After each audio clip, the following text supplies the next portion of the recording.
Good evening, and welcome to this week's Black Mental Health is Black Health. I'm your host, Bronwyn Lucas, licensed professional counselor, here to talk to you about something that truly impacts the African American community, and that's diabetes.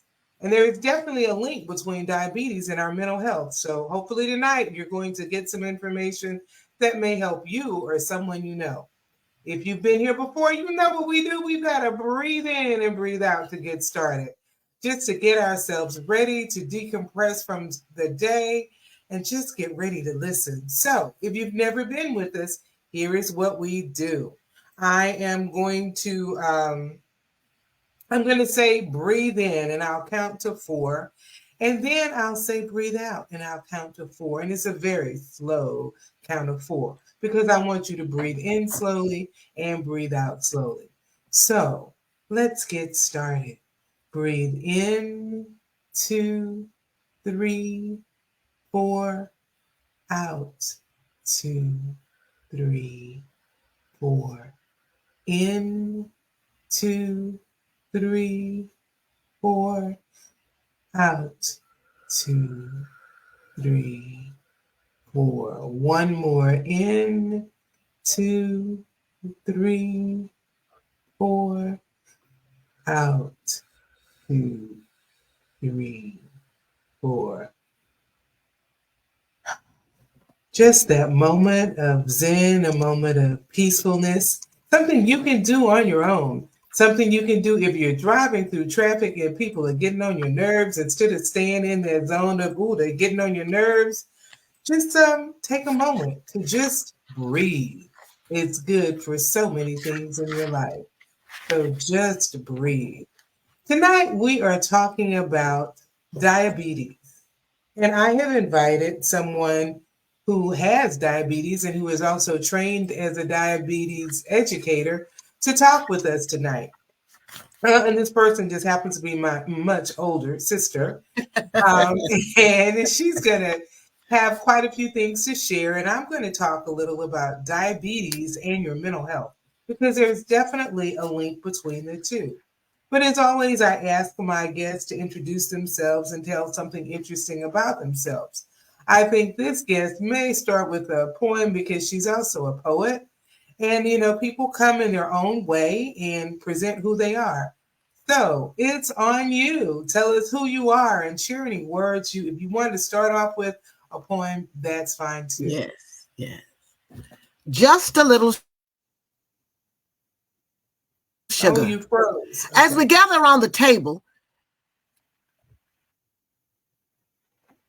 should I start again? No, go on. Hello? As we gather around the table and get ready to eat, fried chicken, rice and gravy, and smothered potatoes, desserts, and plenty of good old meat. Do we try to set some limits? Or do we eat this at all? Do we pull back from the table? Or do we drop the ball? It's so challenging when you just have a little sugar. When we are first diagnosed, we are in a daze. When we realize this is not just a passing phase. Our life is now a new and different ball game. Who we are, our lifestyle, will never be the same. We want to learn how to eat just right, so we go to the nutritionist. We want to learn how to manage our sugar, so off to the endocrinologist. For a while, we follow all the rules and do what's right. We put our best foot forward and begin to fight. We join the Y, begin yoga, exercise every day. We walk, we run as we try out this new way. It's more than a notion when you just have a little sugar. Then we start down that river of denial and get tired of following the rules. We stop exercising, eating right, using our tools, needles in the stomach, arms or thighs, more needles in the finger to see if our sugar is low or high. Pills in the morning, maybe noon and night, can be so overwhelming that sometimes it's hard to get things right. We endure the criticism, impatient, and scorn from our loved ones. who often mean well, but they just don't have a clue when it's all said and done. They tell us, all you need to do is eat right, check your sugar, and do what you need to do. You just sick and you're not getting better because of what you are doing to you. Resentment set in and we get mad at them. And suddenly you are at odds with sister, brother, daddy, and even mom and them. We can't talk about how we really feel inside. We can't seem to get honest with ourselves because of our false pride. We don't talk about it to anyone, not even our therapist. We are ashamed of our indiscretion. We shut down, feel hopeless, and fall into that abyss of depression. It's just so overwhelming when you just have a little sugar. But wait a minute. Stop. We will not go out like this.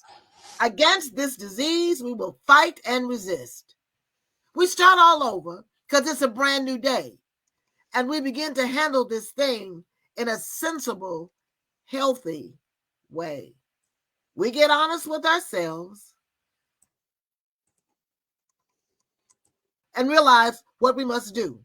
And we bid this denial and unhealthiness adieu. It will no longer control us or keep us nonplussed. You see, we've got this disease, and we will control this thing called diabetes and not let it control us.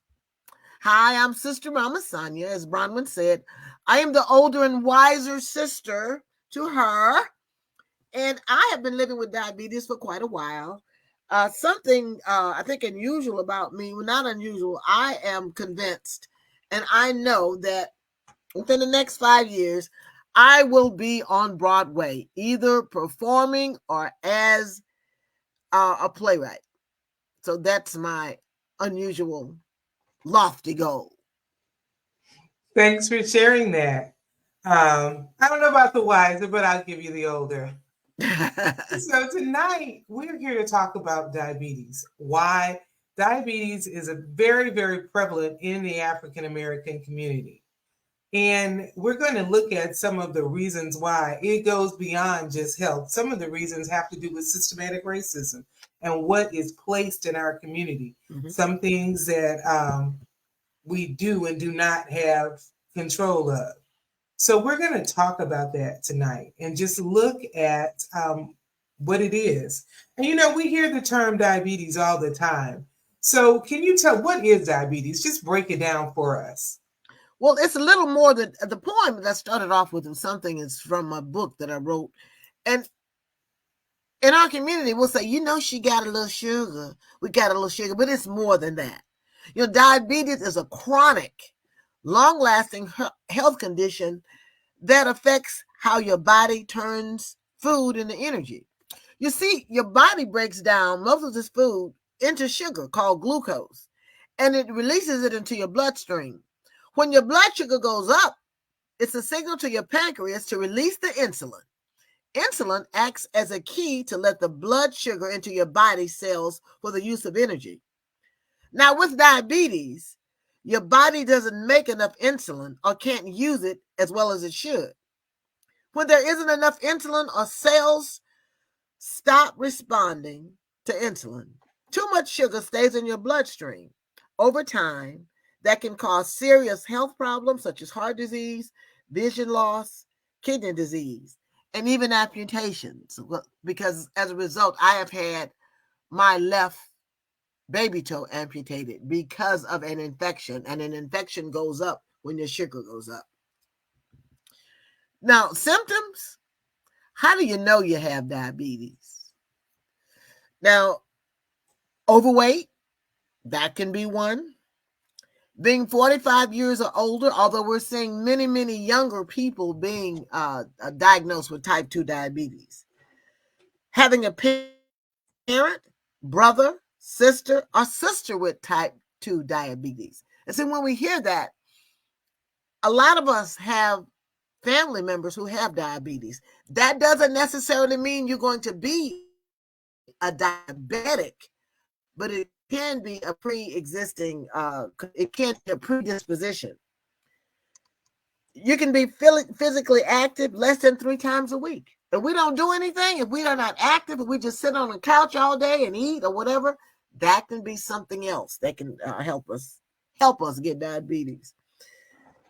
If you have gestational diabetes during your pregnancy or giving birth to a baby who weighed more than 9 pounds, that can be one of the symptoms or one of the things that can transfer into diabetes. Now, all this I've said, that if you have any of this, that doesn't necessarily mean that you're going to be a diabetic. However, those are just some of the symptoms that you can look forward to, that you can have, that could possibly make you cross that line from pre-diabetes to diabetes. So what exactly does it mean to be pre-diabetic? Now, pre-diabetes, it is also a serious health condition where the blood sugar levels are higher than normal, but not high enough to be considered type 2 diabetes. Approximately 98 million adults, more than 1 in 3, have prediabetes. Of those, more than 80% don't even know they have it. What are the symptoms? Some of the same symptoms that we just talked about: the overweight, 45 years or older, having somebody in your family with it. Prediabetes means you're at an increased risk of getting type 2 diabetes. Now, when you have, the good thing about prediabetes, it's like, okay, this is the line. This is prediabetes. This is diabetes. Just because you're pre-diabetic, doesn't mean you're automatically going to cross that line to get across. What you can do is some of the same things that we talked about. Eating right, exercising. If you're overweight, losing weight. Those are some of the things you can do. Okay, everybody likes to eat, but and it's more than just sugar. Let me put that out there. You think if you just not eating sugar doesn't help. But how many of you pasta and breads, they can convert into sugar. Rice can convert into sugar, what we talked about in your body. How many of you eat leafy greens? Eat some food that is healthy for you. Now, I used to love fried chicken. I was a fried chicken aficionado. But guess what? I have an air fryer now. I can still have my sensation of fried chicken and not have all of the grease in it. People say, oh, it don't taste as good. If you know how to fix it good, you can fix it. Am I right, Bronwyn? So what does fried food have to do with diabetes? Because all of that grease. You have all of that grease that is not good. Well, that's not good for anything. For your cholesterol, for your heart disease, all of that grease is not good for your body. So it's best just to move back from those type of foods and move into that healthy, like I said, the legumes. How many people like beans? We love red beans. But I didn't say red beans and rice, though, did I? I said red beans. We like, you can have chickpeas. You can have, what's the lentils? There's so many beans that we can have that are good for us. Red meat is not really that good for us. I'm not saying to completely stop eating red meat, but kind of back off. Get you some chicken, some fish. Again, they do not have to be fried. Get you an air fryer. You can bake them. You can broil them. You can fix it any kind of way without drenching it in grease. Looking at that. I know there are some tests that we can take to tell, if we're diabetic, if we're pre-diabetic. One I'm aware of is knowing your A1C. Now, what is A1C? I just know we have to have it. I know what mine is. So what is A1C? Your hemoglobin A1C, it's a test that they test your blood sugar. Now, with the hemoglobin A1C, if you are, if your A1C level is between under 5.7, that means you don't have diabetes. However, if you between 5.17 but less than 6.5%, that means you're in the pre-diabetic range. If you are over 6.5%, then you are considered a diabetic. Now, this is a blood test. It's just a very simple blood test. And what we do as diabetics, we take it every 3 months. And what it does, it measures what your blood sugar levels have been the previous 3 months up until the time you have the test.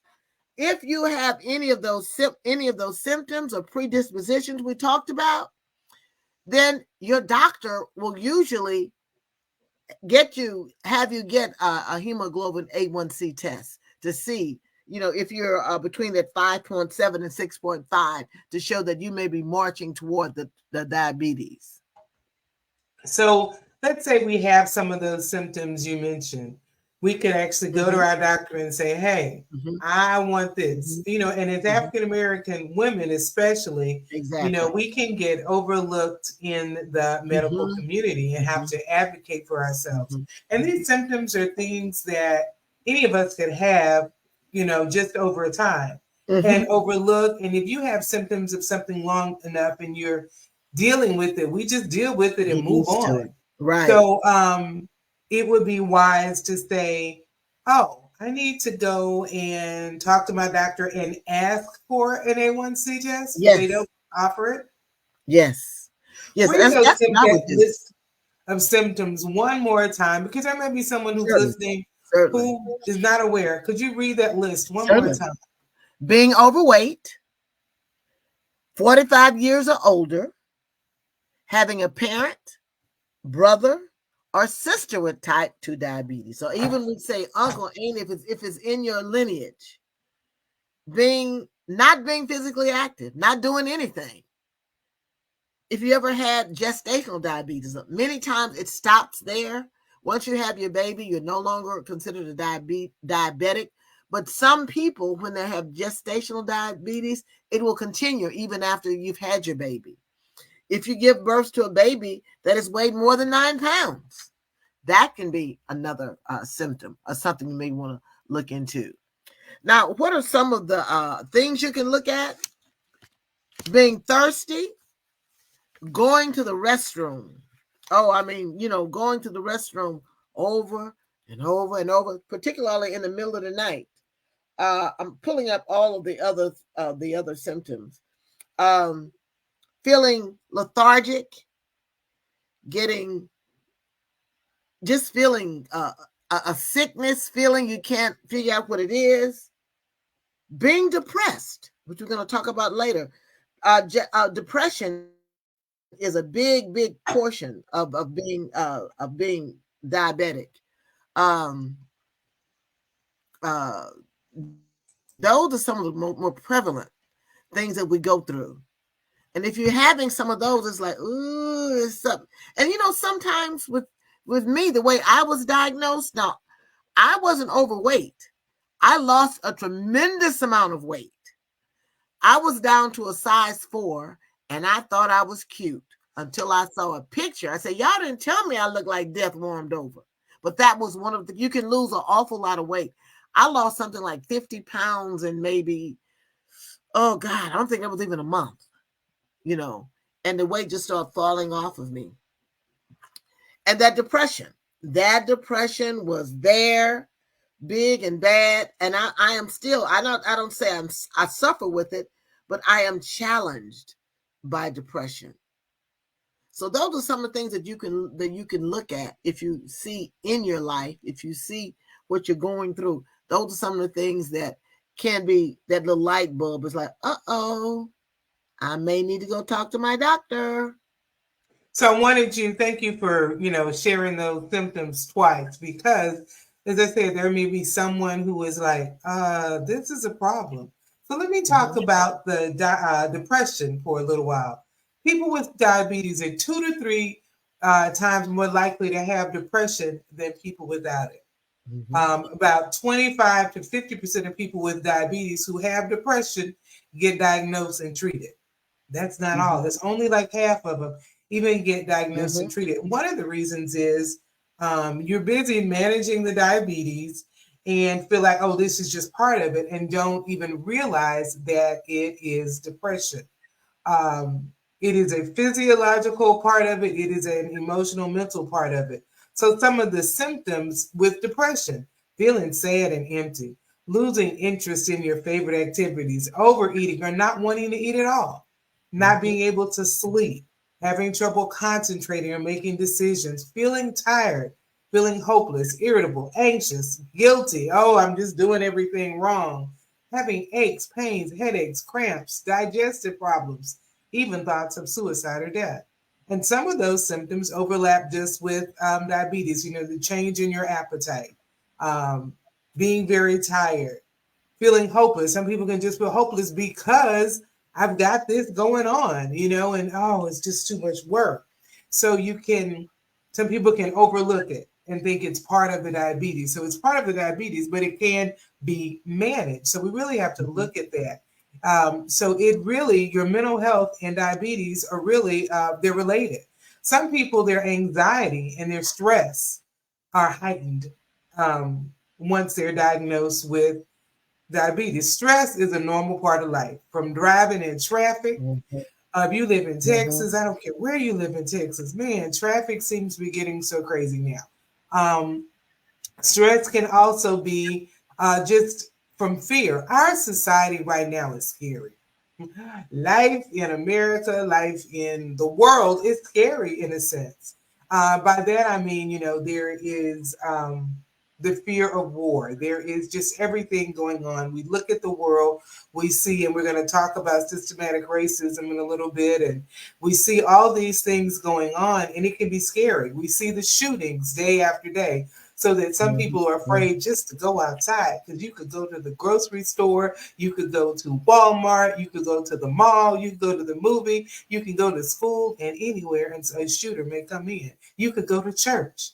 So for some people, this causes stress. So these are just some societal stresses that exist. So a person who has diabetes, who is worried or stressed about their physical health, these other stressors can heighten.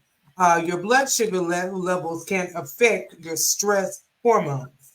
Stress hormones make blood sugar rise and fall unpredictably.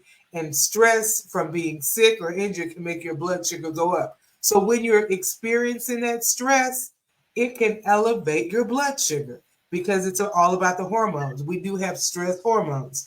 Being stressed for a long time can lead to other health problems as well, but stress is no good. Anxiety itself, people with diabetes are 20% more likely than those without diabetes to have anxiety at some point in their life. So you can see that your stress hormones are going to increase, and the propensity for anxiety goes up with diabetes. And we look at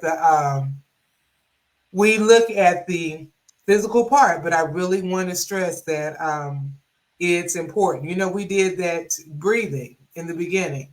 That is just a simple way. That's one way to breathe, but there are things you can do. We'll talk about getting active, and we'll do a little activity at the end about being active. But lowering your anxiety and stress levels, managing your depression can all impact your diabetes. So the more stressed you are as a diabetic, the higher your stress hormone. The more anxiety you feel, that's going to also be the anxiety and the depression go together. You can be depressed.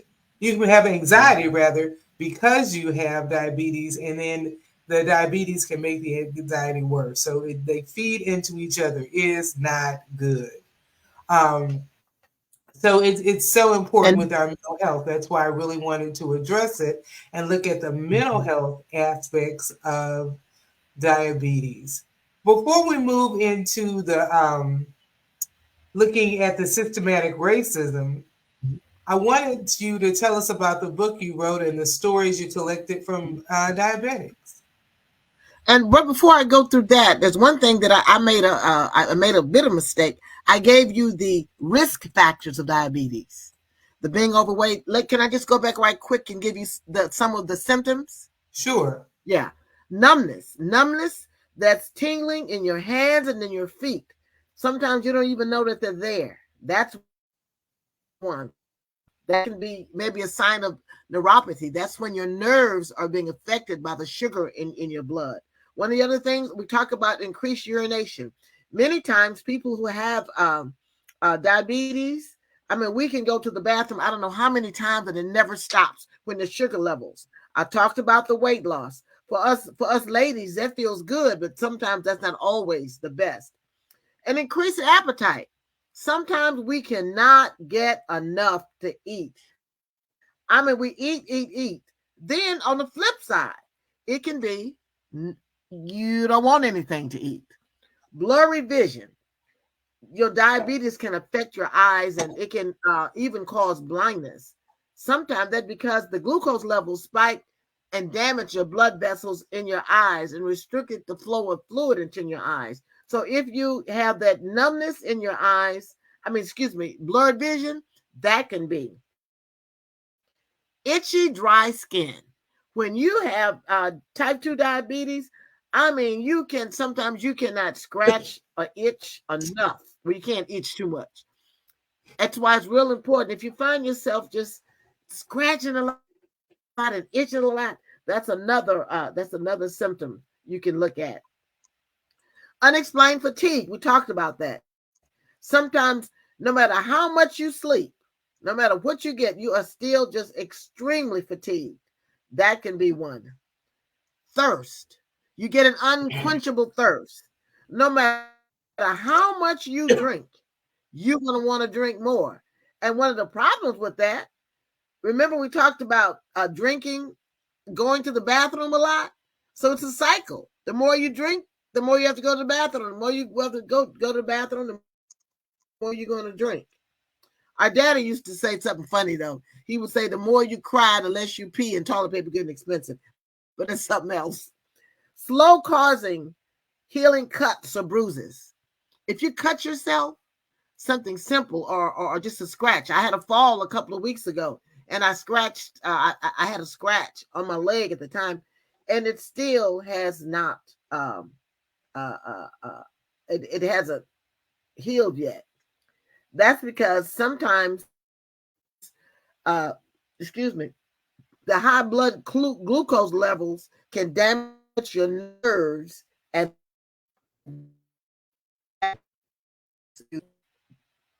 irritated gums. Sometimes your gums can be swollen or irritated. Dentists can look at you and ask, have you been checked for diabetes? A dry mouth. That's another. And you can't, you do, drink. You all of these can be connected to, think of it as being connected. And I guess the men yeast infections, frequent yeast infections. Back when I first diagnosed, I would get yeast infections over and over and over and over and over. Another, because your blood sugar again is higher than normal. Higher blood sugars can do so much. That it's not highly, they really don't know the exact connection between high blood sugar and yeast infections. Yet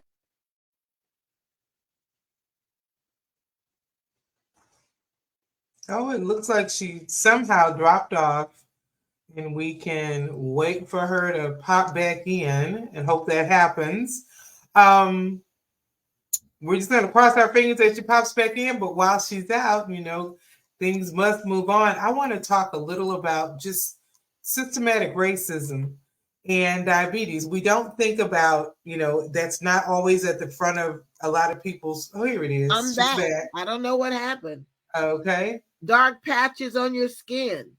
You may develop in the back of your neck, in your armpits, your elbows or knees. And a lot of people can, especially with children, if you get that dark line at the back of your neck, many times nurses in school will ask them, send notes home. You may want to get your child checked for diabetes. For men, erectile dysfunction. In men, type 2 diabetes may cause erectile dysfunction, causing them a difference in either getting or maintaining an erection.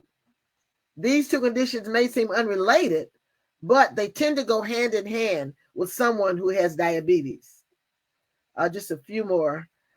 Frequent or recurring infections, any kind of infections, bladder infection, anything that you may continue to get, you may want to look at that. And if you have doctors, the doctor who's on top of things, then they may say, you know what, you've had a lot of infections lately, or your OBGYN, you've had a lot of yeast infections. Let's get you checked. Headaches. One of the most common sources of pain in humans are headaches. We can get, some people say, oh, I never get a headache. I don't even know what a headache is. But sometimes a headache itself is not necessarily harmful, but it can be a trigger or an area of concern if you've never had them before. And when they occur in diabetics, that can mean your sugar is too high or your sugar is too low. Nerve damage. Some people with type 2 get nerve damage, which is commonly called neuropathy. Neuropathy is very, very, I have diabetic peripheral neuropathy, which means the nerves, my nerves have been damaged as a result of high blood sugar levels. So what I need to do, then when my sugar is low or gets lower than where it should be, the pain is not as bad. Loss of consciousness. Sometimes you can just, before you know it, if your blood sugar watch is too low, you can go into a diabetic coma. And what is the last one? And then I just want to share quickly what is considered. You take your one is diabetic ketoacidosis. That's when the body can't produce enough insulin, and it can cause your blood sugar can really, really go low. When you have diabetic ketoacidosis, excessive thirst, nausea, stomach pain, shortness of breath, high blood sugar or high ketone levels in your urine. Your ketone levels is what they look at to see what's going on. How do you know if your blood sugar is high or low? You take your blood sugar with the glucometer. Now, typically, everybody doesn't have the same the same blood sugar levels you should be, but typically it should be between get no lower than 75, no higher than 130. But it depends on what you are and what you have. When it gets lower and lower and lower, you can go into a diabetic coma, and you can get so low you can die. When it gets too high, it can get to the point where you can die. So you want to keep it when you are diabetic, you find out from your doctor where they want your blood sugar to be. When you eat a lot of sugar, of course, sometimes it can go up. When you are in a lot of stress situations,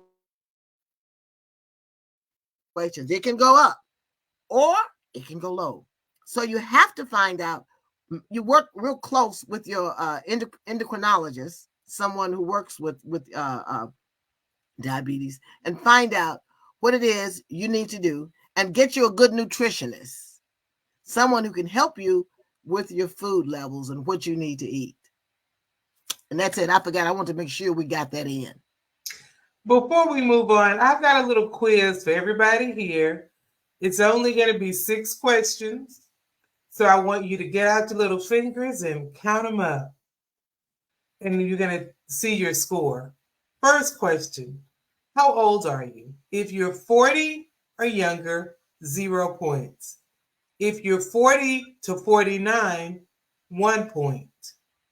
If you're 50 to 59, 2 points. And if you're 60 or older, 3 points.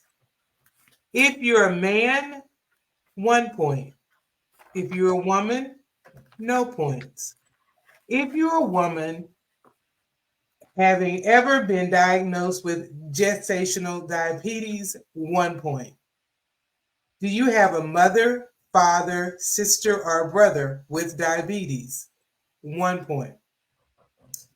Have you ever been diagnosed with high blood pressure? 1 point. Are you physically active? If the answer is no, 1 point. Count up your points. If you scored 5 points or higher, then you might want to consider checking your A1C level, talking to your doctor just to see what's going on, or begin to just modify your eating habit. That's just a short pre-diabetic risk test, not even diabetic, but it's considered a pre-diabetic risk test. And it's allowing you to just think. So this is put out by the American Diabetes Association and CDC, just to get you to think about it. And then if you scored high on that, you might want to look at, well, there's some things in my life I need to change. While we're looking at changes, let's look at, I wanted to look at racism. Racism, as we know, impacts our physical and mental health here in America. Did you know that the South has the highest rates of diabetes in all of the country? And it's interesting, if you look at Texas, the South, the eastern portion of the state has a higher level of diabetes than does the western portion of the state. And there are also probably more African Americans living when you look at the map on that side of the state. So again, that's probably leaning toward that. Looking at eating habits of people in the South, maybe versus some other areas, but the diabetes rates are much higher in those areas. You know, we hear about food deserts in our community. And even when they're grocery stores, some of the choices we have are not the same. I'm not going to call the names of any stores for, obvious reasons, but I can remember when one store opened when I lived in Houston, and we wanted to buy brown rice. They didn't have any because they said, Black people don't eat brown rice. Really? It wasn't even there. And this was it's a chain, a name brand grocery store. They weren't selling it. Well, enough people asked, and they did begin to sell it. So even when you have it, the assumptions are there. The choices you get in some neighborhoods for foods you can buy for fresh vegetables, not the same. You can shop on our side of town. You can shop on the other side of town. And the choices of vegetables, totally different. The freshness, it's like, oh my gosh, this looks so good. And the variety, you'll find things you'll find just fruits and vegetables that you won't find on our side of town. So that's where that racism plays into your diabetes, because if you don't have the same options for healthy food, you can't eat them. You eat what's there. There is a new salad chain, and like I said, I don't call the names of any stores, but there is a new salad chain that we have found up here. I love it because the salads are $6.95 and they're huge, and you can get more than one meal off of them. I don't see any of them in our neighborhoods, though. So our choices are not there. So we can blame. So that's just one big part of, why Black people have it. They're not all Black people live in Black neighborhoods. We're not a homogeneous thing. We all live together. But that plays a lot into it. We just don't have the options. I don't know. What do you see what are your thoughts about racism and diabetes, Sonya? Well, we have our disparities are linked to healthcare, our access to healthcare. Because if you look at a lot of times in our area, everyone, even with the Affordable Health Care Act, with them trying to pull back on it, that's going to severely hamper us getting access to healthcare.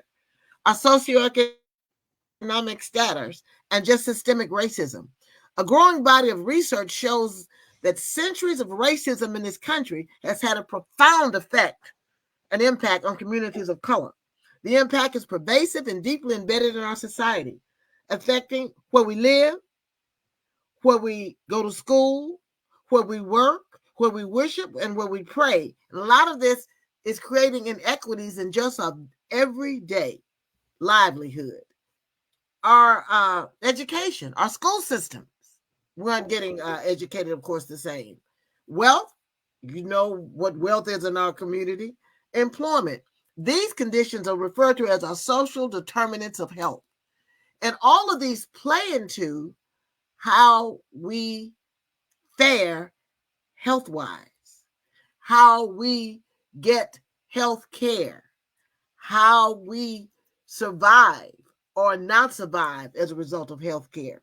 Then we look at uh, we have a higher rate of illness and death in our community from diabetes, hypertension, obesity, asthma, heart disease, and cancer when compared to our white counterparts. Life expectancy of Americans is 4 years lower than that of white Americans. And of course, the COVID-19 epidemic and its disproportionate impact among racial and ethnic minorities, another stark example of these enduring health disparities. And I remember reading one study that said, Bronwyn, during COVID-19, less people went to the doctor, less people were able to get diagnosed, and those that were diagnosed couldn't go to the doctor as a result. You know, they weren't able to get health, you know, what they needed healthy. One good thing that did come out of it recently is that we do the insulin has gone down to 30. Insulin supposedly can be no more than $30. Now, I had one that they were trying to charge me $120, and I said, no, you're not. No, you're not. And you have to. One thing a lot of people don't know, so that's a whole nother thing. Lack of knowledge does a lot, is a big impact on our health. Because if we don't know what's going on and we don't know what to ask, then I'm sorry, they're going to try to get over on us as much as they can. So systemic racism plays a big part. And then just I'm going to throw it in, Black women, you know, they listen to us less than anybody else. We look at the whole thing, it's the whole maternal health, whatever. They don't listen to us. So it really, if you're going into the hospital or going to the doctor and everything, always have you an advocate there to push. Even if you're just going for a regular routine checkup, take somebody with you, because you don't always hear. You know, you can be so overwhelmed. A lot of times you don't even hear what they're saying. I looked at the clock, and as always, the time is running out. So I want to get to our call to action and kind of work through it. The first one is, since we're talking specifically about diabetes, know your A1C. It's okay to just call and ask. It should be part of your normal annual physical, but maybe it's not part of blood work you do. If you have insurance, they use it. If you don't, I'm going to say talk to your doctor about, and I'm going to answer that if you don't with this one. Talk to your doctor and get preventative testing whenever possible, not just diabetes. That goes to getting your mammogram, men getting a prostate exam, getting the exams that you can that will prevent and find out early what you have. And A1C can fall into that. Oh, I need to know what it is. Get to know it.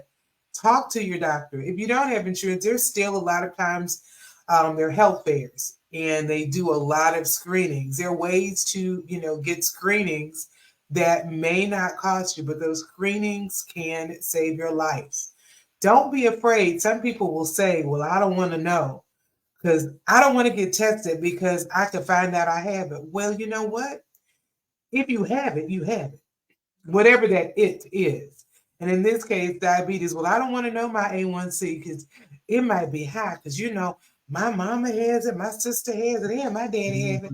But last time I checked, I didn't have it. When was that? Oh, about 6 or 7 years ago. Well, that's kind of a long time, and a lot of things can change in your body in that amount of time. So don't be afraid to find out. Not knowing does not make something go away. And lastly, as always, vote, vote, vote. How does this impact this topic? People in charge of laws can decide what treatments you can and can't get. We look at a woman's right to her body. That's your health. That's part of laws that were enacted. So yeah, vote, vote, vote, because laws can impact your physical health as well as your mental health. Well, we have come to the end of the show. We've come to the end of the road. And I wanted this topic because it is Diabetes Awareness Month, and because it's something that impacts so many of us as a people. And we just touched on a few. We touched on the symptoms. We touched on systematic racism. We touched on how you should eat. But as we all go into this eating season, and that's what Thanksgiving starts. It starts the eating season, I call it, because you have the big meal at Thanksgiving, and then you have all of the holiday parties. You know, I was talking to somebody, two different people. You know, I look, they have a party every weekend in December. That's kind of the norm, and there's food and alcohol there, and then there's a Christmas meal, and then, you know, New Year. So we're entering this eating season. Be mindful of your body. Understand that what you put in your body impacts your physical as well as your mental health. If you're out there drinking, remember alcohol is a depressant. You don't need to overdo it. And it does so many other things, you know, physically to your body. So, a lot being said as we wind up. One final comment you might want to have, Sister Mama Sonya? Get up off of your derriere and move, because movement can help not only diabetes, it can help everything else. And eat and drink responsibly. Thank you for my younger sister for allowing your older and wiser sister to come on tonight. Well, thanks to my older sister for being here. And next week is Thanksgiving, so we won't be here, but I will see you in 2 weeks. And I believe it's either in 2 weeks or in 3 weeks, we will have someone talking about some issues in men's health. Can't wait to see you there. Enjoy the beginning of the eating season and do it in moderation. I'm And Bronwyn Lucas. happy birthday to me, November 26th. I am Bronwyn Lucas, the transformational therapist, here to help you become a better you. If you find yourself in need of help, reach out. I'm here. Just go to my website, ablecc.org. Goodbye.